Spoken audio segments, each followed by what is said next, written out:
शर्म आनी चाहिए इन्हां लीडरां नूं, शर्म। लोकां ने तुहानूं की नहीं दिता।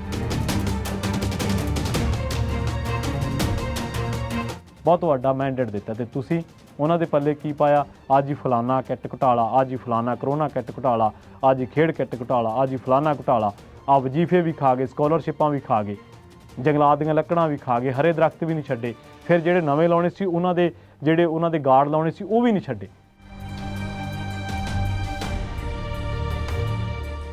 ਸਤਿ ਸ਼੍ਰੀ ਅਕਾਲ, ਤੁਸੀਂ ਜੁੜੇ ਹੋਏ ਹੋ ਪੰਜਾਬੀ ਰੇਡੀਓ USA ਦੇ ਨਾਲ ਤੇ ਮੈਂ ਹਾਂ ਪ੍ਰਵੀਨ ਸ਼ਰਮਾ, ਹਾਜ਼ਰ ਹਾਂ ਇੱਕ ਹੋਰ ਨਵੀਂ ਰਿਪੋਰਟ ਲੈ ਕੇ। ਦੋਸਤੋ, ਅੱਜ ਦੀ ਰਿਪੋਰਟ ਦੇ ਵਿੱਚ ਗੱਲਬਾਤ ਕਰਾਂਗੇ ਮਾਨ ਸਰਕਾਰ ਵੱਲੋਂ ਜਿਹੜੀ ਭ੍ਰਿਸ਼ਟਾਚਾਰ ਦੇ ਵਿਰੁੱਧ ਮੁਹਿੰਮ ਵਿੱਢੀ ਹੋਈ ਹੈ। ਇਸ ਮੁਹਿੰਮ ਨੂੰ ਲੈ ਕੇ ਬਹੁਤ ਸਾਰੇ ਸਵਾਲ ਹੋ ਸਕਦੇ ਨੇ ਕਿ ਕਦੋਂ ਇਸ ਮੁਹਿੰਮ ਨੂੰ ਜਿਹੜੇ ਕੇਸ ਦਰਜ ਕੀਤੇ ਜਾ ਰਹੇ ਨੇ, ਹੁਣ ਜਿਹੜੀ ਵਿਜੀਲੈਂਸ ਪੜਤਾਲ ਕਰ ਰਹੀ ਹੈ, ਇਹਨਾਂ ਬਾਬਤ ਕਦੋਂ ਇਹ ਕੇਸ ਮੁਕਾਮ ਤੇ ਪਹੁੰਚਣਗੇ। ਤੇ ਦੂਜੀ ਸਭ ਤੋਂ ਵੱਡੀ ਅਹਿਮ ਗੱਲ ਇਹ ਹੈ ਕਿ ਉਹਨਾਂ ਨੂੰ ਜਿਹੜੀਆਂ ਸਜ਼ਾਵਾਂ ਹੋਣਗੀਆਂ, ਜਿਨ੍ਹਾਂ 'ਤੇ ਅੱਜ ਦੋਸ਼ ਲੱਗ ਰਹੇ ਨੇ, ਉਹਨਾਂ ਨੂੰ ਜਿਹੜੀਆਂ ਸਜ਼ਾਵਾਂ ਹੋਣਗੀਆਂ, ਕਿ ਉਹਨਾਂ ਦੀਆਂ ਜਿਹੜੀਆਂ ਜਾਇਦਾਦਾਂ ਆਮਦਨ ਤੋਂ ਵੱਧ ਸਰੋਤਾਂ ਤੋਂ ਜਿਹੜੀਆਂ ਜਾਇਦਾਦਾਂ ਬਣਾਈਆਂ ਗਈਆਂ ਨੇ, ਉਹਨਾਂ ਦਾ ਕੀ ਹੋਊਗਾ। ਇਹ ਦੇਖੋ, ਮਾਨ ਸਰਕਾਰ ਦੇ ਨਾਲ ਤੁਹਾਡੇ ਕਈ ਕੰਮਾਂ ਨੂੰ ਲੈ ਕੇ ਕੰਟਰਾਡਿਕਸ਼ਨਸ ਹੋ ਸਕਦੀਆਂ ਨੇ, ਔਰ ਇਹ ਹੁੰਦੀਆਂ ਚਾਹੀਦੀਆਂ ਵੀ ਨੇ, ਹੋਣੀਆਂ ਚਾਹੀਦੀਆਂ ਵੀ ਨੇ, ਤੇ ਹੁੰਦੀਆਂ ਰਹਿੰਦੀਆਂ ਆਈਆਂ ਨੇ ਸਰਕਾਰਾਂ ਦੇ ਨਾਲ।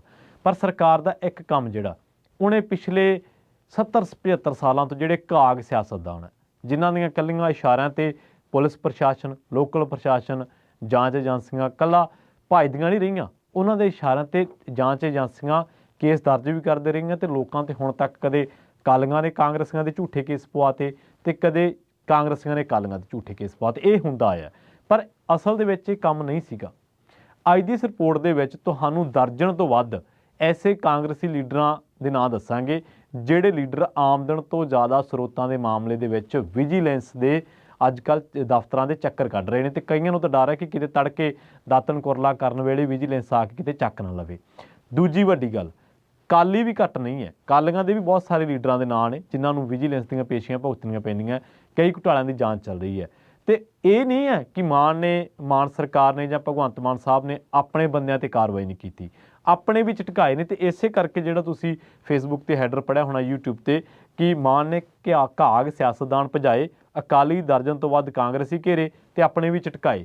ਹੁਣ ਜੇ ਸ਼ੁਰੂਆਤ ਕਰ ਲਈਏ ਕਾਂਗਰਸੀਆਂ ਤੋਂ, ਇੰਨੀ ਲੰਮੀ ਲਿਸਟ ਹੈ ਕਿ ਤੁਸੀਂ ਹੈਰਾਨ ਹੋ ਜਾਓਗੇ। ਤੇ ਇਹਨਾਂ 'ਚੋਂ ਬਹੁਤੇ ਕਾਂਗਰਸੀ ਅੱਜ ਭਾਜਪਾਈ ਨੇ, ਮਤਲਬ ਉਹਨਾਂ ਨੇ ਹੱਥ ਦੇ ਵਿੱਚ ਕਮਲ ਦਾ ਫੁੱਲ ਫੜ ਲਿਆ। ਪਰ ਕੀ ਵੱਡਾ ਸਵਾਲ ਹੈ ਕਿ ਪਾਰਟੀ ਬਦਲਣ ਨਾਲ ਜਿਹੜਾ ਭ੍ਰਿਸ਼ਟਾਚਾਰ ਦਾ ਐਲੀਗੇਸ਼ਨ ਹੈ ਕਿ ਉਹ ਧੋਤਾ ਜਾਊਗਾ? ਕਿ ਕਮਲ ਦਾ ਫੁੱਲ ਫੜ ਕੇ ਕੋਈ ਐਸੀ ਵਾਸ਼ਿੰਗ ਮਸ਼ੀਨ ਦੇ ਵਿੱਚ ਬੰਦਾ ਪੈ ਜਾਂਦਾ ਜਿਹੜਾ ਸਾਫ਼ ਹੋ ਜਾਂਦਾ ਵਾ? ਕੈਪਟਨ ਅਮਰਿੰਦਰ ਸਿੰਘ, ਤਿਆਰੀ ਕੀਤੀ ਜਾ ਰਹੀ ਹੈ, ਕਹਿੰਦੇ ਕਿ ਆਉਣ ਵਾਲੇ ਦਿਨਾਂ ਦੇ ਵਿੱਚ ਕੈਪਟਨ ਅਮਰਿੰਦਰ ਸਿੰਘ ਤੋਂ ਕੁਝ ਮਾਮਲਿਆਂ ਦੇ ਵਿੱਚ ਵਿਜੀਲੈਂਸ ਪੁੱਛ ਪੜਤਾਲ ਕਰ ਸਕਦੀ ਹੈ। ਸਾਬਕਾ ਮੁੱਖ ਮੰਤਰੀ ਚਰਨਜੀਤ ਚੰਨੀ ਨੂੰ ਲੋਕਆਊਟ ਸਰਕੂਲਰ ਜਾਰੀ ਕੀਤਾ ਗਿਆ। ਉਹਨਾਂ ਨੇ ਕੈਲੀਫੋਰਨੀਆ ਆਉਣਾ ਸੀਗਾ ਇੱਕ ਪ੍ਰੋਗਰਾਮ ਦੇ ਵਿੱਚ, ਧਾਰਮਿਕ ਪ੍ਰੋਗਰਾਮ ਦੇ ਵਿੱਚ ਸ਼ਾਇਦ ਉਹਨਾਂ ਨੂੰ ਸੱਦਾ ਮਿਲਿਆ ਸੀ, ਪਰ ਉਹਨਾਂ ਦਾ ਲੋਕਆਊਟ ਸਰਕੂਲਰ ਜਾਰੀ ਹੈ, ਕੁਝ ਮਾਮਲਿਆਂ ਦੇ ਵਿੱਚ ਪੜਤਾਲ ਜਾਰੀ ਹੈ। ਇਸ ਤੋਂ ਇਲਾਵਾ ਲੰਬੀ ਲਿਸਟ ਹੈ। ਇੱਕ ਸਾਬਕਾ ਮੰਤਰੀ ਸਾਧੂ ਸਿੰਘ ਧਰਮਸੋਤ, ਆਮਦਨ ਤੋਂ ਵੱਧ ਸਰੋਤਾਂ ਦੇ ਮਾਮਲਿਆਂ ਦੇ ਨਾਲ ਜਿਹੜੇ ਲੀਡਰ ਘਿਰੇ ਨੇ, ਉਹਨਾਂ ਦੇ ਵਿੱਚ ਇਹਨਾਂ ਦਾ ਜੰਗਲਾਤ ਦਾ ਪਰਚਾ ਵੀ ਹੈ। ਵਿਜੇਂਦਰ ਸਿੰਗਲਾ, ਤਾਜ਼ੀ ਇਹਨਾਂ ਨੂੰ ਵੀ ਆਵਾਜ਼ ਵੱਜੀ ਹੈ ਵਿਜੀਲੈਂਸ ਵੱਲੋਂ। ਸਾਬਕਾ ਵਿਧਾਇਕਾ ਸਤਕਾਰ ਕੌਰ ਗਹਿਰੀ ਮਾਮਲਾ ਦਰਜ ਆ, ਆਮਦਨ ਤੋਂ ਵੱਧ ਸਰੋਤਾਂ ਦਾ ਮਾਮਲਾ ਇੱਥੇ ਹੈ। ਸੁੰਦਰ ਸ਼ਾਮ ਅਰੋੜਾ, ਸੰਗਤ ਸਿੰਘ ਗਿਲਜੀਆਂ, ਸਾਬਕਾ ਮੰਤਰੀ ਭਾਰਤ ਭੂਸ਼ਣ ਆਸ਼ੂ, ਕੈਪਟਨ ਸੰਦੀਪ ਸੰਧੂ ਲਾਈਟ ਘੁਟਾਲਾ, ਵਿਧਾਇਕ ਪ੍ਰਗਟ ਸਿੰਘ ਖੇਡ ਕਿੱਟ ਘੁਟਾਲੇ ਦੇ ਮਾਮਲੇ ਦੇ ਵਿੱਚ ਹੋ ਸਕਦਾ ਹੈ। ਸਾਬਕਾ ਵਿਧਾਇਕ ਟਿੱਕੀ ਢਿੱਲੋਂ, ਵਰਿੰਦਰਮੀਤ ਪਾੜਾ, ਆਮਦਨ ਤੋਂ ਵੱਧ ਜਾਇਦਾਦ ਦੇ ਮਾਮਲੇ। ਮਦਨ ਲਾਲ ਜਲਾਲਪੁਰ, ਕੋਠੀ ਦੀ ਪਮੈਸ਼ ਹੋ ਚੁੱਕੀ ਹੈ। ਕੁਲਦੀਪ ਵੈਦ, ਓਮ ਪ੍ਰਕਾਸ਼ ਸੋਨੀ, ਬ੍ਰਹਮ ਮਹਿੰਦਰਾ, ਬਲਬੀਰ ਸਿੱਧੂ, ਗੁਰਪ੍ਰੀਤ ਕਾਂਗੜ, ਇਹਨਾਂ 'ਚ ਜਿਹੜੇ ਭਾਜਪਾ ਦੇ ਵਿੱਚ ਨੇ ਉਹ ਵੀ ਨਾ ਗਿਣਾ ਦਿੰਦਾ। ਗੁਰਪ੍ਰੀਤ ਕਾਂਗੜ, ਬਲਬੀਰ ਸਿੱਧੂ, ਇਹਨਾਂ ਦੇ ਨਾਲ ਸਤਕਾਰ ਕੌਰ ਗਹਿਰੀ ਤੇ ਨਾਲ ਹੀ ਸਾਬਕਾ ਮੁੱਖ ਮੰਤਰੀ ਕੈਪਟਨ ਅਮਰਿੰਦਰ ਸਿੰਘ, ਇਹ ਕੁਝ ਕੁ ਕਾਂਗਰਸੀ ਭਾਜਪਾਈ ਹੋ ਚੁੱਕੇ ਨੇ। ਇਸ ਤੋਂ ਇਲਾਵਾ ਅਕਾਲੀਆਂ ਦੀ ਗੱਲ ਕਰ ਲਓ, ਅਕਾਲੀ ਦਲ ਦੀ ਗੱਲ ਕਰ ਲਓ। ਬਾਦਲ ਪਿਓ ਪੁੱਤ ਇਸ ਵੇਲੇ ਕੋਟਕਪੂਰਾ ਗੋਲੀਕਾਂਡ ਦੇ ਮਾਮਲੇ ਦੇ ਵਿੱਚ ਜ਼ਮਾਨਤ ਮੰਗ ਰਹੇ ਨੇ, ਕਿਉਂਕਿ ਉਹਨਾਂ ਨੂੰ ਲੱਗਦਾ ਕਿ ਜ਼ਮਾਨਤ ਮਿਲਣੀ ਚਾਹੀਦੀ ਹੈ। ਇਸ ਤੋਂ ਇਲਾਵਾ ਸਿੰਜਾਈ ਘੁਟਾਲੇ ਦੀ ਜਾਂਚ ਚੱਲ ਰਹੀ ਹੈ, ਤੇ ਸਿੰਜਾਈ ਘੁਟਾਲੇ ਦੇ ਵਿੱਚ ਗੱਲ ਕਰੀਏ ਤਾਂ ਗੁਰਿੰਦਰ ਭਾਪੇ ਕਰਕੇ ਸਾਬਕਾ 3 IAS ਅਧਿਕਾਰੀਆਂ ਨੂੰ ਸੱਦਿਆ ਵਿਜੀਲੈਂਸ ਨੇ, ਤੇ ਨਾਲ ਹੀ ਸ਼ਰਨਜੀਤ ਸਿੰਘ ਢਿੱਲੋਂ ਸਾਬਕਾ ਮੰਤਰੀ, ਜਨਮੇਜਾ ਸਿੰਘ ਸੇਖੋਂ ਸਾਬਕਾ ਮੰਤਰੀ। ਤੇ ਇਹ ਹੈ ਅਕਾਲੀ ਤੇ ਕਾਂਗਰਸੀਆਂ ਦੀ ਲਿਸਟ। ਕਾਂਗਰਸੀ ਤਾਂ ਤੁਸੀਂ ਦੇਖੋ, ਕੈਪਟਨ ਅਮਰਿੰਦਰ ਸਿੰਘ ਤੋਂ ਲੈ ਕੇ ਚਰਨਜੀਤ ਚੰਨੀ, ਸਾਧੂ ਸਿੰਘ ਧਰਮਸੋਤ, ਵਿਜੇਂਦਰ ਸਿੰਗਲਾ, ਸਾਬਕਾ ਵਿਧਾਇਕਾ ਸਤਕਾਰ ਕੌਰ ਗਹਿਰੀ, ਸੁੰਦਰ ਸ਼ਾਮ ਅਰੋੜਾ, ਸੰਗਤ ਸਿੰਘ ਗਿਲਜੀਆਂ, ਸਾਬਕਾ ਮੰਤਰੀ ਭਾਰਤ ਭੂਸ਼ਣ ਆਸ਼ੂ, ਕੈਪਟਨ ਸੰਦੀਪ ਸੰਧੂ, ਪ੍ਰਗਟ ਸਿੰਘ, ਸਾਬਕਾ ਵਿਧਾਇਕ ਟਿੱਕੀ ਢਿੱਲੋਂ, ਵਰਿੰਦਰਮੀਤ ਸਿੰਘ ਪਾੜਾ, ਮਦਨ ਲਾਲ ਜਲਾਲਪੁਰ, ਕੁਲਦੀਪ ਵੈਦ, ਓਮ ਪ੍ਰਕਾਸ਼ ਸੋਨੀ, ਬ੍ਰਹਮ ਮਹਿੰਦਰਾ, ਬਲਬੀਰ ਸਿੱਧੂ, ਗੁਰਪ੍ਰੀਤ ਕਾਂਗੜ, ਕਈ ਸਾਬਕਾ ਕਾਂਗਰਸੀ ਹੋ ਚੁੱਕੇ ਨੇ। ਪਰ ਬਹੁਤੇ ਸਾਬਕਾ ਵਿਧਾਇਕ ਨੇ, ਬਹੁਤੇ ਸਾਬਕਾ ਮੰਤਰੀ ਨੇ। ਹੁਣ ਆਮਦਨ ਤੋਂ ਵੱਧ ਸਰੋਤਾਂ ਦੀ ਗੱਲ ਕਰ ਲਓ। ਆਮਦਨ ਤੋਂ ਵੱਧ ਸਰੋਤਾਂ ਦਾ ਕੀ ਮਾਮਲਾ ਹੈ ਕਿ ਜਿੰਨੀ ਤੁਹਾਡੀ ਜਾਇਦਾਦ ਸੀ ਅੱਜ ਤੁਹਾਡੇ ਕੋਲ ਉਸ ਤੋਂ ਜ਼ਿਆਦਾ ਜਾਇਦਾਦ ਹੈ। ਜੇਕਰ ਤੁਸੀਂ ਸੱਚੇ ਹੋ ਤਾਂ ਵਿਜੀਲੈਂਸ ਕੋਲੇ ਜਾ ਕੇ ਸਾਰੇ ਬਿਊਰੇ ਰੱਖ ਦਿਓ। ਹੁਣ ਇੱਕ ਪਾਸੇ ਆਮ ਸੋਚਣ ਵਾਲੀ ਸਧਾਰਨ ਜੀ ਗੱਲ ਹੀ ਹੈ ਜਿਹੜੀ ਕਿ ਆਪਾਂ ਨਾਰਮਲੀ ਪੇਂਡੂ ਲਹਿਜੇ ਦੇ ਵਿੱਚ ਕਰ ਲੈਂਦੇ ਹਾਂ ਕਿ 2017 ਦੇ ਵਿੱਚ ਜਿਹੜਾ ਪੰਜਾਬ ਤਕਰੀਬਨ 2 ਲੱਖ ਕਰੋੜ ਦੇ ਆਸੇ-ਪਾਸੇ ਜਾਂ ਉਸ ਤੋਂ ਘੱਟ ਰੁਪਈਆਂ ਦਾ ਕਰਜ਼ਾਈ ਸੀ, ਅੱਜ ਉਹ 3 ਲੱਖ ਕਰੋੜ ਦਾ ਕਰਜ਼ਾਈ ਹੈ। 5 ਸਾਲਾਂ ਦੇ ਵਿੱਚ ਪੰਜਾਬ ਸਿਰ ਲੱਖ ਕਰੋੜ ਰੁਪਈਆ ਹੋਰ ਚੜ੍ਹ ਗਿਆ ਕਰਜ਼ਾ। ਪਰ ਇਸੇ ਦਰਮਿਆਨ ਆ ਜਿਹੜੇ ਲੀਡਰ ਨੇ ਇਹਨਾਂ ਦੇ ਤੁਸੀਂ ਹਲਫਨਾਮੇ ਕੱਢ ਕੇ ਦੇਖੋ ਕਿ ਹਰ ਕਿਸੇ ਲੀਡਰ ਦਾ ਹਲਫਨਾਮਾ ਕੱਢ ਕੇ ਦੇਖ ਲਓ, ਚਾਹੇ ਉਹ ਕਾਂਗਰਸੀ ਹੈ ਚਾਹੇ ਉਹ ਅਕਾਲੀ ਹੈ। ਕਈਆਂ ਦੇ ਤਾਂ ਐਸੇ ਨੇ ਹਲਫਨਾਮੇ, ਤੁਸੀਂ ਕੱਢ ਕੇ ਦੇਖੋਗੇ ਪੜ੍ਹੋਗੇ ਤਾਂ ਤੁਹਾਨੂੰ ਹੈਰਾਨੀ ਹੋਊਗੀ ਕਿ ਕਈਆਂ ਦੀ ਤਾਂ ਜਾਇਦਾਦ ਜਿਹਦੀ 32 ਕਰੋੜ ਦੀ ਸੀ ਉਹ 65 70 ਕਰੋੜ ਦੇ। ਹੁਣ ਸਾਡੇ ਜਿਹੜੇ ਜਵਾਕ ਪੰਜਾਬੀਆਂ ਦੇ ਉਹ 12ਵੀਂ ਕੀਤੀ ਸੀ ਉਹਨਾਂ ਨੇ 2015-16 ਦੇ ਵਿੱਚ, ਤੇ 17 ਦੇ ਵਿੱਚ ਉਹਨਾਂ ਨੇ 18 ਆਉਂਦਿਆਂ ਤੱਕ ਉਹਨਾਂ ਨੇ ਗ੍ਰੈਜੂਏਸ਼ਨ ਕਰ ਲਈ। ਉਹ ਤਾਂ 20-22 ਤੱਕ ਚੜ੍ਹਦੇ ਰਹੇ ਟੈਂਕੀਆਂ ਤੇ ਜਿਹੜੇ ਬੰਦੇ ਜਿਹੜੇ ਲੀਡਰ ਜਿਨ੍ਹਾਂ ਕੋਲੇ 2014-15 ਦੇ ਵਿੱਚ ਇੱਕ ਜੀਪ 'ਚ ਤੇਲ ਪਾਉਣ ਨੂੰ ਪੈਸੇ ਨਹੀਂ ਸੀ, ਜਿਨ੍ਹਾਂ ਦੇ ਆਖੇ 5-5 ਪਿੰਡਾਂ 'ਚੋਂ 20 ਬੰਦੇ ਵੀ ਇਕੱਠੇ ਨਹੀਂ ਸੀ ਹੁੰਦੇ, ਤੇ ਉਹ ਬੰਦੇ ਜਦੋਂ 2017 ਦੇ ਵਿੱਚ ਉਹਨਾਂ ਦਾ ਦਾ ਲੱਗ ਗਿਆ। ਇਹਨਾਂ ਦੇ ਵਿੱਚੋਂ ਬਹੁਤੇ ਬੰਦੇ ਇਹੋ ਜਿਹੇ ਨੇ, ਉਹਨਾਂ ਦੇ ਬਾਰੇ ਤੁਹਾਨੂੰ ਨਾਮ ਹੀ ਦੱਸ ਦਿਆਂਗੇ, ਜਿਨ੍ਹਾਂ ਦਾ ਦਾ ਲੱਗ ਗਿਆ ਤੇ ਉਹਨਾਂ ਦੇ ਘਰੇ 4-4 ਫੋਰਚੂਨਰਾਂ, 2-2 ਥਾਰ ਗੱਡੀਆਂ ਤੇ ਐਡੀ ਵੱਡੀ ਡਾਰ ਸਿਕਿਉਰਿਟੀ ਗਾਰਡਾਂ ਦੀ, ਤੇ ਕੋਠੀਆਂ ਤੇ ਰੇਤੇ ਦੇ ਖੱਡਿਆਂ 'ਚੋਂ ਪੈਸੇ, ਤੇ ਹੋਰ ਪਤਾ ਨਹੀਂ ਕਿੰਨਾ ਕੁਛ ਹੀ, ਜੂਏ ਜਵਾਰੀਆਂ ਤੋਂ ਪੈਸੇ, ਲੋਕਲ ਪੁਲਿਸ ਵਾਲਿਆਂ ਤੋਂ ਪੈਸੇ, ਰੇਹੜੀਆਂ ਫੜੀਆਂ ਵਾਲਿਆਂ ਤੋਂ ਪੈਸੇ। ਮੈਂ ਕਹਿੰਦਾ ਛੱਡਿਆ ਹੀ ਕੁਛ ਨਹੀਂ, ਨਾ ਰੇਤਾ ਛੱਡਿਆ, ਨਾ ਕੋਈ ਹੋਰ ਚੰਗੇ ਮਾੜੇ ਕਿੱਤੇ ਛੱਡੇ। ਬਥੇਰਿਆਂ ਦੀਆਂ ਵੀਡੀਓ ਵਾਇਰਲ ਹੋਈਆਂ, ਬਥੇਰੇ ਐਸੇ ਕਾਂਗਰਸੀ ਲੀਡਰ ਨੇ, ਕਾਂਗਰਸੀ ਵਿਧਾਇਕਾਂ ਦੀਆਂ ਬੀਬੀਆਂ ਦੇ ਘਰ ਵਾਲੇ ਜਿਹੜੇ ਆਪਣੀਆਂ ਘਰਾਂ ਵਾਲੀਆਂ ਦੀ ਕੁਰਸੀਆਂ 'ਤੇ ਨਹੀਂ ਬਹਿੰਦੇ। ਇਹਨਾਂ ਦੇ ਮੰਤਰੀ ਕਦੇ ਲਿਸਟ ਕੱਢ ਕੇ ਦੇਖੋ ਕਾਂਗਰਸੀਆਂ ਦੀ, ਆਪਣੀ ਘਰ ਵਾਲੀ ਦੀ ਕੁਰਸੀ ਜਿਹੜੀ ਕਿ ਉਹਦੀ ਮੰਤਰੀ ਦਾ ਹੱਕ ਹੈ ਉਹਦੇ 'ਤੇ ਬਹਿ ਕੇ ਉਹ ਆਪ ਨਿਰਣੇ ਫੈਸਲੇ ਕਰਦੇ ਰਹੇ, ਆਪ ਲੋਕਾਂ ਦੇ ਬਾਰੇ ਜਿਹੜੀ ਡਾਇਰੈਕਸ਼ਨ ਜਾਰੀ ਕਰਦੇ ਰਹੇ ਕਿ ਅਸੀਂ ਘਰ ਤੋਂ ਧਰਤਾ ਸਾਡੇ ਆਖੇ ਲੱਗੋ। ਇਸੇ ਤਰ੍ਹਾਂ ਐਸੀਆਂ ਵਿਧਾਇਕ ਬੀਬੀਆਂ ਨੇ ਜਿਨ੍ਹਾਂ ਦੇ ਘਰ ਵਾਲੇ ਰੇਤੇ ਵਾਲਿਆਂ ਖੱਡਾਂ ਨੂੰ ਫੋਨ ਕਰਕੇ ਕਹਿੰਦੇ ਰਹੇ ਕਿ 10,000 ਰੁਪਈਆ, 30,000 ਰੁਪਈਆ, 20,000 ਰੁਪਈਆ ਸਾਡੇ ਘਰੇ ਘਰ ਦਾ, ਸਾਡੇ ਘਰੇ ਦਿਨ ਦਾ ਆਉਣਾ ਚਾਹੀਦਾ, ਇੱਕ ਦਿਨ ਦਾ। ਕਿ ਉਹਨਾਂ ਲੋਕਾਂ ਦੇ ਖਿਲਾਫ ਆਮਦਨ ਤੋਂ ਵੱਧ ਜਾਇਦਾਦ ਨਹੀਂ ਹੋਣੀ ਚਾਹੀਦੀ। ਲੋਕਾਂ ਨੇ ਤੁਹਾਨੂੰ ਵੋਟਾਂ ਇਸ ਕਰਕੇ ਪਾਈਆਂ ਸੀਗੀਆਂ ਕਿ ਬਈ ਤੁਸੀਂ ਐਂ ਕਰੋ, ਅਕਾਲੀਆਂ ਤੋਂ ਅਸੀਂ ਤੰਗ ਹਾਂ ਅਤੇ ਤੁਸੀਂ ਸਾਨੂੰ ਆ ਕੇ ਵਧੀਆ ਨਿਜ਼ਾਮ ਦਿਓ, ਅਤੇ ਆ ਕੇ ਜਿੱਥੇ ਜੀ ਕਰਿਆ ਰੇਤੇ ਦੀ ਖੱਡ ਪੱਟ ਲਿਓ, ਜਿੱਥੇ ਜੀ ਕਰਿਆ, ਜਿੱਥੇ ਦਿਲ ਕੀਤਾ ਕਿ ਇੱਥੇ ਟੈਕਸ ਲਾਉਣਾ ਉੱਥੇ ਟੈਕਸ ਲਾ ਲਿਓ, ਜਿੱਥੇ ਦਿਲ ਕੀਤਾ ਉੱਥੇ 4 ਜਿਹੜੀਆਂ ਬੰਦੇ ਠੱਲ ਕੇ ਆਪਦੇ ਅਤੇ ਉੱਥੇ ਪਰਚੀਆਂ ਕੱਟੀ ਜਾਓ। ਕਿ ਇਸ ਵਾਸਤੇ ਆਹ ਨਿਜ਼ਾਮ ਵਾਸਤੇ ਤੁਹਾਨੂੰ ਚੁਣਿਆ ਸੀਗਾ। ਅੱਜ ਇਹ ਕਹਿੰਦੇ ਕਿ ਜੀ ਸਾਡੇ ਸਿਰ ਪੋਲੀਟੀਕਲ ਵੈਂਡੇਟਾ ਹੈ, ਸਾਡੇ ਸਿਰ ਇਹ ਹੈ, ਸਾਡੇ ਸਿਰ ਉਹ ਹੈ। ਤੁਸੀਂ ਪੋਲੀਟੀਕਲ ਵੈਂਡੇਟਾ ਤਾਂ ਅਦਾਲਤ ਜਾ ਕੇ ਸਾਫ਼ ਉਹਦਾ ਨਿਸਤਾਰਾ ਕਰ ਲਓ। ਸੋ ਤਕਰੀਬਨ ਆਹ ਜਿਹੜੇ ਨਾਂ ਤੁਹਾਨੂੰ ਗਿਣਾਏ ਨੇ, ਜਣਮੇਜਾ ਸੇਖੋਂ, ਸ਼ਰਨਜੀਤ ਢਿੱਲੋਂ ਅਤੇ ਬਾਦਲ ਪਿਓ ਪੁੱਤ, ਚਲੋ ਉਹਨਾਂ ਦਾ ਮਾਮਲਾ ਵਿਜੀਲੈਂਸ ਨਾਲੋਂ ਵੱਖਰਾ, ਪਰ ਉਹਨਾਂ ਦੀ ਪੜਤਾਲ SIT ਕਰ ਰਹੀ ਹੈ। ਗੱਲ ਆ ਉਹ ਸਾਰੇ ਸਿਆਸਤਦਾਨਾਂ ਦੀ ਜਿਨ੍ਹਾਂ ਨੇ ਪੰਜਾਬ ਦੇ ਵਿੱਚ ਕਿਸੇ ਵੀ ਵਜ਼ਾਰਤ ਵੇਲੇ ਕੋਈ ਨਾ ਕੋਈ ਕੁਤਾਹੀਆਂ, ਲਾਪਰਵਾਹੀਆਂ ਦੇ ਉਹਨਾਂ ਦੇ ਐਲੀਗੇਸ਼ਨ ਲੱਗ ਰਹੇ ਨੇ। ਅਸੀਂ ਇਹ ਨਹੀਂ ਕਹਿੰਦੇ ਕਿ ਲੋਕ ਕਨਵਿਕਟਡ ਨੇ, ਪਰ ਅਸੀਂ ਇਹ ਕਹਿੰਦੇ ਕਿ ਫ਼ਰਕ ਜ਼ਰੂਰ ਪਤਾ ਲੱਗਣਾ ਚਾਹੀਦਾ ਕਿ ਫ਼ਰਕ ਕਿੱਥੇ ਹੈ। ਠੀਕ ਹੈ, ਮਾਨ ਸਰਕਾਰ ਨਾਲ ਤੁਹਾਡੀਆਂ ਬਹੁਤ ਕੰਟਰਾਡਿਕਸ਼ਨ ਹੋਣਗੀਆਂ, ਭਗਵੰਤ ਮਾਨ ਨਾਲ ਹੋਣਗੀਆਂ, ਉਹਨਾਂ ਦੇ ਫੈਸਲਿਆਂ ਨੂੰ ਲੈ ਕੇ, ਉਹਨਾਂ ਦੇ ਐਲਾਨਾਂ ਨੂੰ ਲੈ ਕੇ ਹੋਣਗੀਆਂ, ਆਪਾਂ ਮੰਨਦੇ ਹਾਂ, ਪਰ ਉਹਨਾਂ ਨੇ ਭ੍ਰਿਸ਼ਟਾਚਾਰ ਦੇ ਮਾਮਲੇ ਦੇ ਵਿੱਚ ਤਾਂ ਆਪਣੇ ਵੀ ਨਹੀਂ ਬਖਸ਼ੇ। ਵਿਜੇ ਸਿੰਗਲਾ ਜਿਹੜਾ ਸਿਹਤ ਮੰਤਰੀ ਸੀਗਾ, ਸਭ ਤੋਂ ਪਹਿਲਾਂ ਉਹ ਝਟਕਾਇਆ, ਫੌਜਾ ਸਿੰਘ ਸਰਾਰੀ ਝਟਕਾਇਆ, ਅਮਿਤ ਰਤਨ ਝਟਕਾਇਆ, ਆਪਣਾ ਵਿਧਾਇਕ ਉਹ ਗ੍ਰਿਫਤਾਰ ਕਰਵਾਇਆ। ਸੋ ਇੱਥੋਂ ਤਾਂ ਪਤਾ ਲੱਗਦਾ ਕਿ ਵਾਕਈ ਸਰਕਾਰ ਭ੍ਰਿਸ਼ਟਾਚਾਰ ਦੇ ਮਾਮਲੇ ਦੇ ਵਿੱਚ ਜ਼ੀਰੋ ਟੋਲਰੈਂਸ ਨੀਤੀ 'ਤੇ ਚੱਲ ਰਹੀ ਹੈ ਕਿ ਅਸੀਂ ਭ੍ਰਿਸ਼ਟਾਚਾਰ ਬਰਦਾਸ਼ਤ ਨਹੀਂ ਕਰਾਂਗੇ।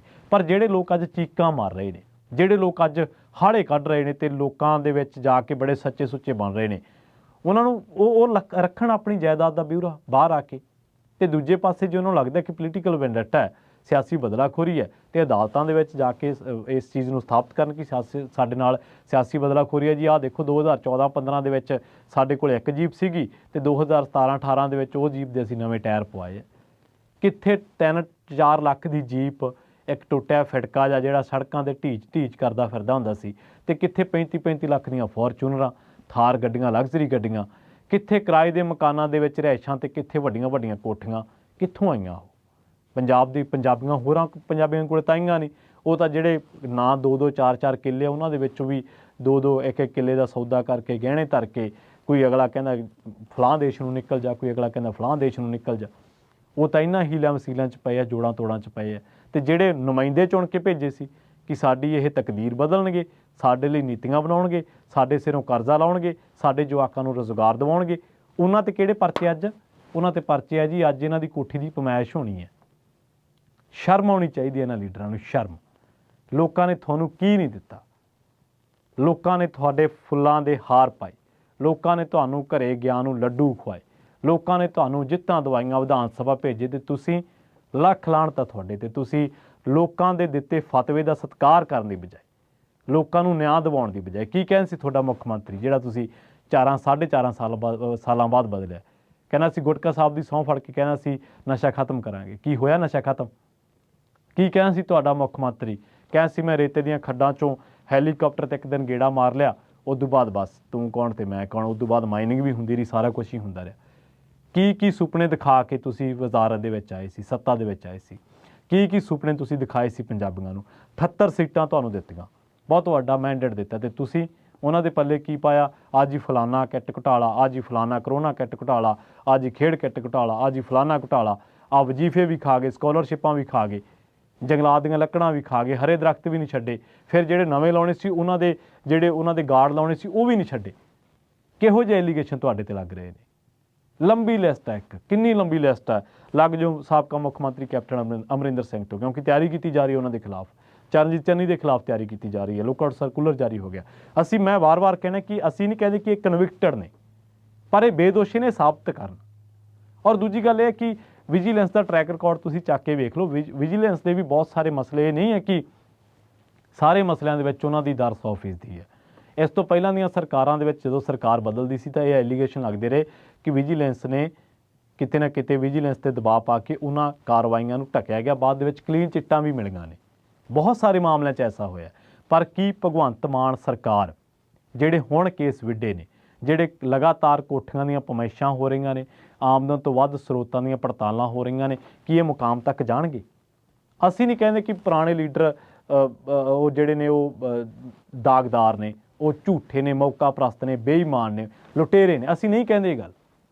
ਪਰ ਸਰਕਾਰ ਨੂੰ ਚਾਹੀਦਾ ਕਿ ਉਹ ਸਾਬਤ ਕਰੇ। ਅੱਜ ਜਿਹੜੇ ਐਲੀਗੇਸ਼ਨ ਲੱਗ ਰਹੇ ਨੇ, ਸਰਕਾਰ ਨੂੰ ਚਾਹੀਦਾ ਕਿ ਉਹ ਦੁੱਧ ਦਾ ਦੁੱਧ, ਪਾਣੀ ਦਾ ਪਾਣੀ ਕਰੇ। ਤੇ ਜਿਨ੍ਹਾਂ 'ਤੇ ਐਲੀਗੇਸ਼ਨ ਲੱਗ ਰਹੇ ਨੇ, ਜਿਹੜੇ ਅੱਜ ਵਿਜੀਲੈਂਸ ਦੇ ਦਫ਼ਤਰਾਂ ਦੇ ਵਿੱਚ 8-8 ਘੰਟੇ, 10-10 ਘੰਟੇ ਬਹਿ ਕੇ ਕੁਰਸੀਆਂ 'ਤੇ ਜਲੀਲ ਹੋ ਕੇ ਜਾਂਦੇ ਨੇ, ਔਰ ਬਾਹਰ ਆ ਕੇ ਪ੍ਰੈਸ ਕੋ ਮੂਹਰੇ ਮਸਕਰੀ ਜੀ ਹਾਸੀ ਹੱਸਦੇ ਨੇ, ਸਦਕੇ ਜਾਈਏ ਇਹਨਾਂ ਦੇ ਸਬਰ ਦੇ। ਕਿੰਨਾ ਦੇਖੋ ਤੁਸੀਂ ਅੰਦਰ 5 ਘੰਟੇ ਬਹਿ ਕੇ ਬੰਦੇ ਨੂੰ 2 ਮਿੰਟ ਵੀ ਕੋਈ ਜਲੀਲ ਕਰਦੇ ਨਾ ਕਿਸੇ ਗੱਲ 'ਤੇ, ਕਿਸੇ ਨਜਾਇਜ਼ ਗੱਲ 'ਤੇ। ਜਾਇਜ਼ ਗੱਲ 'ਤੇ ਤਾਂ ਚਲੋ ਜਲਾਲਤ ਕਈ ਵਾਰੀ ਝੱਲਣੀ ਪੈਂਦੀ ਹੈ ਬੰਦੇ ਨੂੰ। ਨਜਾਇਜ਼ ਕੋਈ ਗੱਲ 'ਤੇ ਬੰਦਾ ਜਲਾਲਤ ਕਰ ਜੇ ਨਾ, ਤੇ ਜਿੰਨਾ ਚਿਰ ਬੰਦਾ ਉਹਨੂੰ ਸੁਣਾਉਂਦਾ ਨਹੀਂ ਉਹਨਾਂ ਚਿਰ ਟਿਕ ਕੇ ਨਹੀਂ ਬਹਿੰਦਾ। ਕਿਉਂਕਿ ਇਹ ਗੈਰਤ ਹੁੰਦੀ ਹੈ ਬੰਦੇ ਅੰਦਰ, ਇਹ ਕਣਕ ਹੁੰਦੀ ਹੈ ਕਿ ਯਾਰ ਤੂੰ ਮੈਨੂੰ ਇਹ ਸ਼ਬਦ ਕਹੇ ਕਿਉਂ ਜਿਨ੍ਹਾਂ ਲਈ ਮੈਂ ਜ਼ਿੰਮੇਵਾਰ ਨਹੀਂ, ਤੇਰੀ ਜ਼ਰੂਰਤ ਕਿਵੇਂ ਹੋਈ ਇਹ ਗੱਲ ਕਹਿਣ ਦੀ? ਆਪਾਂ ਅਕਸਰ ਇਹ ਗੱਲ ਕਹਿਣੇ ਆ। ਪਰ ਇਹਨਾਂ ਲੋਕਾਂ ਨੂੰ ਜਿਨ੍ਹਾਂ ਦੇ ਨਾਂ ਲਏ ਹੈ ਜਾਂ ਜਿਨ੍ਹਾਂ ਨੂੰ ਜ਼ਲੀਲ ਕਰ ਰਹੀ ਹੈ ਅੱਜ ਕੱਲ੍ਹ ਵਿਜੀਲੈਂਸ, ਇਹ ਉੱਥੇ 10-10 ਘੰਟੇ ਬਹਿ ਕੇ ਆਉਂਦੇ ਆ, 4-4 5-5 ਘੰਟੇ ਤਾਂ ਬਹੁਤ ਸਾਰੇ ਬਹਿ ਕੇ ਆਉਂਦੇ। ਪਰ ਮਜ਼ਾਲ ਆ ਮਾਸਾ ਵੀ ਆ ਕੇ ਫੀਲ ਕਰ ਜਾਣ। ਅਸੀਂ ਨਹੀਂ ਕਹਿੰਦੇ ਕਿ ਕਾਂਗਰਸੀ ਮਾੜੇ ਆ, ਅਸੀਂ ਨਹੀਂ ਕਹਿੰਦੇ ਅਕਾਲੀ ਮਾੜੇ ਆ, ਅਸੀਂ ਕਹਿੰਦੇ ਤੁਸੀਂ ਸਾਰੇ ਹੀ ਚੰਗੇ ਆ, ਪਰ ਬੇਗੁਨਾਹੀ ਸਾਬਤ ਤਾਂ ਕਰੋ। ਜਵਾਬ ਤਾਂ ਦਿਓ ਲੋਕਾਂ ਦੇ ਕਿ ਜਿਹੜੇ ਹਲਫਨਾਮੇ 5-5 ਸਾਲ ਪਹਿਲਾਂ ਭਰਦੇ ਹੋ, ਉਹਨਾਂ ਹਲਫਨਾਮਿਆਂ ਦੇ ਵਿੱਚ ਕੁਛ ਕਰੋੜਾਂ ਦੀ ਜਾਇਦਾਦ 5 ਸਾਲਾਂ ਬਾਅਦ ਹੀ ਆਏ ਜੀ। ਕੀ ਗਿੱਦੜ ਸਿੰਘੀ ਹੈ ਜਿਹੜੀ ਤੁਹਾਡੇ 100-200 ਬੰਦੇ ਕੋਲ ਹੀ ਆ, ਹੋਰ ਪੰਜਾਬੀਆਂ ਕੋਲੇ 3 ਕਰੋੜ ਪੰਜਾਬੀ ਕੋਲੇ ਹੈ ਨਹੀਂ ਗੀ। ਉਹ ਗਿੱਦੜ ਸਿੰਘੀ ਤਾਂ ਦੱਸ ਦਿਓ। ਦੂਜੇ ਪੰਜਾਬ ਵਾਲੇ ਵੀ ਜਿਹੜੇ ਪੰਜਾਬੀ ਵਿਚਾਰੇ, ਜਿਨ੍ਹਾਂ ਦੇ ਬੱਚੇ ਬਾਹਰ ਨੂੰ ਹਿਜਰਤ ਕਰ ਰਹੇ ਆ, ਜਿਨ੍ਹਾਂ ਦੇ ਪੈਲੀਆਂ ਗਹਿਣੇ ਹੋ ਰਹੀਆਂ, ਜਿਹੜੇ ਮੰਡੀਆਂ 'ਚ ਰੋਲਦੇ ਆ, ਜਿਨ੍ਹਾਂ ਦੇ ਜਵਾਕ ਟੈਂਕੀਆਂ 'ਤੇ ਚੜ੍ਹਦੇ ਆ, ਜਿਹੜੇ ਡਾਂਗਾਂ ਖਾਂਦੇ ਆ। ਸੋ ਲੱਗਦਾ ਕੁਛ ਉਮੀਦਾਂ ਜਗੀਆਂ ਜ਼ਰੂਰ ਨੇ ਕਿ ਭ੍ਰਿਸ਼ਟਾਚਾਰ ਵਿਰੁੱਧ ਕਾਰਵਾਈ ਹੋਊਗੀ, ਪਰ ਇਹਦਾ ਦੂਜਾ ਪਾਸਾ ਪਹਿਲੂ ਇਹ ਵੀ ਹੈ ਕਿ ਕੁਛ ਲੋਕਾਂ ਦਾ ਮੰਨਣਾ ਇਹ ਹੈ ਕਿ ਜ਼ਮੀਨ 'ਤੇ ਹਾਲੇ ਵੀ ਬਹੁਤੇ ਹਾਲਾਤ ਨਹੀਂ ਬਦਲੇ। ਪਰ ਦੇਖੋ ਜਿਹੜੀਆਂ ਸਥਾਪਿਤ ਪੋਲੀਟੀਕਲ ਧਿਰਾਂ, ਉਹਨਾਂ ਨੇ ਪੰਜਾਬੀਆਂ ਨੂੰ ਇੰਨਾ ਕੁ ਲੁੱਟਿਆ, ਇੰਨਾ ਕੁ ਉਹਨਾਂ ਨੂੰ ਝੂਮਰ ਕੱਢਿਆ ਹਰ ਇੱਕ ਮਸਲੇ 'ਤੇ ਕਿ ਅੱਜ ਲੋਕਾਂ ਦੇ ਵਿੱਚ ਉਹਨਾਂ ਨੂੰ ਲੈ ਕੇ ਨਾਰਾਜ਼ਗੀ ਬਹੁਤ ਹੈ। ਇਹੀ ਕਾਰਨ ਹੈ ਕਿ ਆਮ ਆਦਮੀ ਪਾਰਟੀ ਨੂੰ ਬਹੁਤ ਵੱਡਾ ਫਤਵਾ ਦਿੱਤਾ, ਤੇ ਜਿੰਨਾ ਵੱਡਾ ਫਤਵਾ ਦਿੱਤਾ ਉਨਾ ਹੀ ਵੱਡਾ ਭਰੋਸਾ, ਜਿੰਨਾ ਵੱਡਾ ਫਤਵਾ ਤੇ ਉਨਾ ਹੀ ਵੱਡਾ ਭਰੋਸਾ। ਸੋ ਉਮੀਦ ਇਹੀ ਹੈ ਕਿ ਜਿੱਥੇ ਆਪਦਿਆਂ ਦੇ ਵਿਰੁੱਧ, ਚਾਹੇ ਉਹ ਵਿਜੇ ਸਿੰਗਲਾ ਹੋਵੇ, ਚਾਹੇ ਉਹ ਫੌਜਾ ਸਿੰਘ ਸਰਾਰੀ ਹੋਵੇ, ਤੇ ਚਾਹੇ ਉਹ ਅਮਿਤ ਰਤਨ ਹੋਵੇ, ਇਹਨਾਂ ਦੇ ਨਾਲ ਜਿੱਥੇ ਕਾਰਵਾਈ ਹੋਈ ਹੈ, ਇਹਨਾਂ ਦੇ ਵਿਰੁੱਧ ਕਾਰਵਾਈ ਹੋਈ ਹੈ, ਤਾਂ ਉੱਥੇ ਉਮੀਦ ਇਹ ਹੈ ਕਿ ਜਿਹੜੇ ਕੇਸ ਦਰਜ ਕੀਤੇ ਜਾ ਰਹੇ ਨੇ ਅੱਜ ਕਹਿ ਕੇ ਕਿ ਇਹਨਾਂ ਨੇ ਆਮਦਨ ਤੋਂ ਵੱਧ ਜਾਇਦਾਦ ਬਣਾਈ ਹੈ, ਇਹਨਾਂ ਨੇ ਲੋਕਾਂ ਨਾਲ ਧੋਖਾਧੜੀ ਕੀਤੀ, ਇਹਨਾਂ ਨੇ ਰੇਤਾਂ ਦੇ ਖੱਡਾਂ 'ਚੋਂ ਪੈਸਾ ਬਣਾਇਆ, ਇਹਨਾਂ ਨੇ ਨਸ਼ੇ 'ਚੋਂ ਬਣਾਇਆ, ਕਿ ਜਿੱਥੋਂ ਕਿਤੋਂ ਵੀ ਬਣਾਇਆ। ਅਸੀਂ ਨਹੀਂ ਕਹਿੰਦੇ ਕਿ ਫਲਾਂ ਸੋਰਸ ਹੈ। ਜੇ ਤਾਂ ਉਹ ਸੱਚੇ ਨੇ ਤਾਂ ਉਹਨਾਂ ਦੀਆਂ ਜਾਇਦਾਦਾਂ ਦਾ ਨਿਸਤਾਰਾ ਕਰਨਾ ਚਾਹੀਦਾ ਸਰਕਾਰ ਨੂੰ, ਵਿਜੀਲੈਂਸ ਨੂੰ, ਕਿਉਂਕਿ ਅਕਸਰ ਹੀ ਮਾਨ ਸਾਹਿਬ ਕਹਿੰਦੇ ਨੇ। ਤੇ ਜੇਕਰ ਉਹ ਸੱਚੇ ਨੇ ਜਿਨ੍ਹਾਂ ਤੇ ਐਲੀਗੇਸ਼ਨ ਲੱਗ ਰਹੇ ਨੇ ਤਾਂ ਉਹ ਆਪਣੀ ਬੇਗੁਨਾਹੀ ਸਾਬਤ ਕਰਨ। ਪਰ ਲੋਕ ਇਸ ਮਸਲੇ ਦੇ ਵਿੱਚ ਦੁੱਧ ਦਾ ਦੁੱਧ, ਪਾਣੀ ਦਾ ਪਾਣੀ ਤੇ ਨਿਸਤਾਰਾ ਚਾਹੁੰਦੇ ਨੇ ਕਿ ਅਸਲ ਦੇ ਵਿੱਚ ਇਹੋ ਜਿਹਾ ਕਿਹੜੀ ਘਟਨਾ ਜਾਂ ਇਹੋ ਜਿਹਾ ਕੀ ਵਾਪਰਿਆ ਪੰਜਾਬ ਦੇ ਵਿੱਚ ਕਿ ਪੰਜਾਬ ਦੀ ਟੌਪ ਬਿਊਰੋਕ੍ਰੇਸੀ, ਟੌਪ ਦੀ ਲੀਡਰਸ਼ਿਪ ਜਿਹੜੀ ਵੱਖ-ਵੱਖ ਪਾਰਟੀਆਂ ਦੇ ਨਾਲ ਸੰਬੰਧਿਤ ਹੈ, ਉਹਨਾਂ ਦੇ ਬੰਗਲੇ ਬਣ ਗਏ 5 ਸਾਲਾਂ ਦੇ ਵਿੱਚ, ਉਹਨਾਂ ਦੀਆਂ ਕੋਠੀਆਂ ਬਣ ਗਈਆਂ, ਉਹਨਾਂ ਦੇ ਵਿਲੇ, ਉਹਨਾਂ ਦੇ ਫਾਰਮ ਹਾਊਸ, ਉਹਨਾਂ ਦੀਆਂ ਬਾਹਰਲੇ ਮੁਲਕਾਂ 'ਚ ਜਾਇਦਾਦਾਂ ਬਣ ਗਈਆਂ, ਪਰ ਪੰਜਾਬੀ ਉੱਥੇ ਦੇ ਉੱਥੇ ਖੜ੍ਹੇ ਨੇ। ਸੋ ਦੇਖਦੇ ਹਾਂ ਇਸ ਜੰਗ ਦੇ ਵਿੱਚ ਕੀ ਨਿਬੜ ਕੇ ਆਉਂਦਾ ਹੈ, ਜਿਹੜੀ ਭ੍ਰਿਸ਼ਟਾਚਾਰ ਦੇ ਵਿਰੁੱਧ ਸਰਕਾਰ ਕਹਿੰਦੀ ਹੈ, ਪਰ ਲੋਕਾਂ ਨੂੰ ਅਸਲ ਦੇ ਵਿੱਚ ਲੋਕ ਚਾਹੁੰਦੇ ਨੇ ਕਿ ਸਾਨੂੰ ਪਤਾ ਲੱਗਣਾ ਚਾਹੀਦਾ ਕਿ ਕਿਹੜਾ ਬੰਦਾ ਦੋਸ਼ ਹੈ, ਕਿਹੜਾ ਬੇਦੋਸ਼ ਹੈ। ਠੀਕ ਹੈ, ਇਹਦੇ ਵਿੱਚ ਆਪਾਂ ਬਾਦਲ ਪਿਓ ਪੁੱਤ ਦਾ ਜ਼ਿਕਰ ਕੀਤਾ ਸੀ। ਜ਼ਮਾਨਤ ਲਈ ਭੱਜਣਾ ਹਰ ਇੱਕ ਦਾ ਆਪਣਾ ਹੱਕ ਆ, ਆਪਾਂ ਕਹਿੰਦੇ ਨਹੀਂ, ਪਰ SIT ਨੇ ਜਿਸ ਤਰੀਕੇ ਨਾਲ ਬਾਦਲ ਪਰਿਵਾਰ ਉੱਤੇ ਸੁਖਬੀਰ ਬਾਦਲ ਨੂੰ ਸਾਜ਼ਿਸ਼ ਘਾੜਾ ਦੱਸਿਆ, ਪਰ ਹੁਣ ਜ਼ਿਰਾ ਵੀ ਹੋਈ ਅਦਾਲਤ ਦੇ ਵਿੱਚ ਬਚਾਅ ਪੱਖ ਨੇ ਆਪਣੀਆਂ ਕੁਝ ਦਲੀਲਾਂ ਰੱਖੀਆਂ ਨੇ। ਸੋ ਕਹਿਣ ਤੋਂ ਭਾਵ ਇਹ ਹੈ ਕਿ ਆਉਣ ਵਾਲੇ ਕੁਝ ਦਿਨਾਂ ਦੇ ਵਿੱਚ ਤੁਹਾਨੂੰ ਜਿਹੜਾ ਕੈਪਟਨ ਅਮਰਿੰਦਰ ਸਿੰਘ ਨੇ ਜਾਂ ਚਰਨਜੀਤ ਚੰਨੀ ਨੇ ਜਾਂ ਸਾਧੂ ਸਿੰਘ ਧਰਮਸੋਤ ਨੇ, ਵਿਜੇ ਇੰਦਰ ਸਿੰਗਲਾ ਨੇ, ਸਾਬਕਾ ਵਿਧਾਇਕ ਸਤਿਕਾਰ ਕੌਰ ਗਹਿਰੀ ਹੈ, ਸੁੰਦਰ ਸ਼ਾਮ ਅਰੋੜਾ, ਸੰਗਤ ਸਿੰਘ ਗਿੱਲ ਜੀਆਂ, ਸਾਬਕਾ ਮੰਤਰੀ ਭਾਰਤ ਭੂਸ਼ਣ ਆਸ਼ੂ ਹੈ, ਕੈਪਟਨ ਸੰਦੀਪ ਸੰਧੂ ਹੈ, ਵਿਧਾਇਕ ਪ੍ਰਗਟ ਸਿੰਘ ਹੈ, ਸਾਬਕਾ ਵਿਧਾਇਕ 21 ਢਿੱਲੋਂ, ਬਰਿੰਦਰਮੀਤ ਸਿੰਘ ਪਾੜਾ ਹੈ, ਮਦਨ ਲਾਲ ਜਲਾਲਪੁਰ ਹੈ, ਕੁਲਦੀਪ ਵੈਦ ਹੈ, ਓਮ ਪ੍ਰਕਾਸ਼ ਸੋਨੀ ਹੈ, ਬ੍ਰਹਮ ਮਹਿੰਦਰਾ, ਬਲਬੀਰ ਸਿੱਧੂ ਹੈ, ਗੁਰਪ੍ਰੀਤ ਕਾਂਗੜ ਹੈ, ਬਾਦਲ ਪਿਓ ਪੁੱਤ ਨੇ, ਜਾਂ ਸੰਜਾਈ ਘੁਟਾਲੇ ਦੇ ਵਿੱਚ ਸ਼ਰਨਜੀਤ ਢਿੱਲੋਂ, ਜਰਮੇਜਾ ਸਿੰਘ ਸੇਖੋਂ ਤੋਂ ਪੁੱਛ ਪੜਤਾਲ ਹੋਈ ਹੈ। ਤਾਂ ਇਹਨਾਂ ਮਸਲਿਆਂ ਦੇ ਵਿੱਚ ਅਸਲ ਦੋਸ਼ੀ ਕੌਣ ਹੈ, ਕਸੂਰ ਕਿਹਦਾ ਔਰ ਉਹਦਾ ਕੀ ਕਸੂਰ ਆ, ਉਹਨੇ ਕੀ ਗੁਨਾਹ ਕੀਤਾ ਵਾ, ਲੋਕ ਚਾਹੁੰਦੇ ਨੇ ਕਿ ਸਾਨੂੰ ਪਤਾ ਲੱਗੇ। ਇਹ ਉਹਨਾਂ ਦੀ ਦਿਲੀ ਤਮੰਨਾ ਹੈ ਤੇ ਸਰਕਾਰ ਬੜੇ ਦਮਗਜੇ ਮਾਰਦੀ ਹੈ ਕਿ ਅਸੀਂ ਭ੍ਰਿਸ਼ਟਾਚਾਰ ਦੇ ਵਿਰੁੱਧ ਲੜਾਈ ਵਿੱਢੀ ਹੋਈ ਹੈ। ਕੱਲੀਆਂ ਪੁੱਛ ਪੜਤਾਲਾਂ ਤੱਕ ਨਹੀਂ, ਲੜਾਈ ਦਾ ਅਸਲ ਮਕਸਦ ਉਹਨਾਂ ਲੋਕਾਂ ਨੂੰ ਐਕਸਪੋਜ਼ ਕਰਨ ਤੱਕ ਦਾ ਹੋਣਾ ਚਾਹੀਦਾ, ਉਹਨਾਂ ਲੋਕਾਂ ਨੂੰ ਸਜ਼ਾਵਾਂ ਤੱਕ ਪਹੁੰਚਾਉਣ ਦਾ ਹੋਣਾ ਚਾਹੀਦਾ ਜਿਹੜੇ ਲੋਕ ਵਾਕਿਆ ਹੀ ਗੁਨਾਹਗਾਰ ਨੇ। ਜਲਦ ਮਿਲਾਂਗੇ ਇੱਕ ਹੋਰ ਨਵੀਂ ਰਿਪੋਰਟ ਦੇ ਵਿੱਚ। ਬਹੁਤ ਬਹੁਤ ਧੰਨਵਾਦ।